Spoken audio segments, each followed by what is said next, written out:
Hi, this is Kate from Minute Earth. With a unique set of stripes for camouflage and the strongest bite and most body mass of any big cat, tigers are perfectly built for a life of stealthy, brutal nighttime ambushes in the jungle, consuming about 150 pounds worth of prey each week. And yet today, there are just about as many of these apex predators pacing the backyards of Texas as there are roaming the wild in the whole rest of the world. That's partly because there's no law against owning a tiger in Texas, as long as you've got 300 square feet of space and an 8-foot fence. And apparently, Texans are really enthusiastic about the idea of owning a charismatic, deadly predator.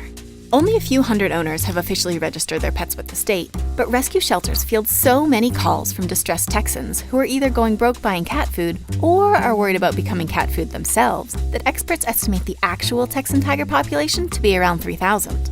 Tiger researchers in Asia have used camera traps to come up with roughly the same estimate for the wild tiger population. But while the number of wild tigers continues to decline, due both to poaching and a decrease in prey, the captive tigers will most likely keep multiplying. Not only are the cultural climate and actual climate in Texas right for exotic pet ownership, but tigers, unlike other endangered megafauna, actually breed really well in captivity. And it's because of all that food. Even in a small enclosure, a well-fed female can give birth to more than a dozen cubs a year, several times more than her wild relatives. At the rate they're disappearing from the forests of Asia and popping up in the backyards of America, tigers may soon go from being a symbol of wildness to being yet another sign that everything really is bigger in Texas. Speaking of felines, we wanted to introduce you to the cats of Minute Earth. Neko, Paca, Waffles, and Yardley often make cameos in our team meetings and occasionally contribute to scripts by lounging on our keyboards.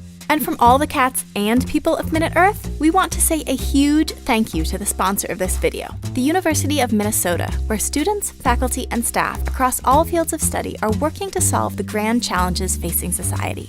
University of Minnesota professor J.L. David Smith and his students, including Anup Joshi, have been studying tigers in the wild for more than 25 years. Their Claws lab has helped document the poaching, habitat loss, and inbreeding that are hurting wild tiger populations in Asia.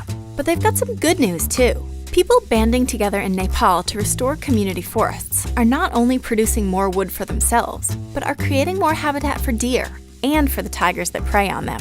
Thanks, University of Minnesota.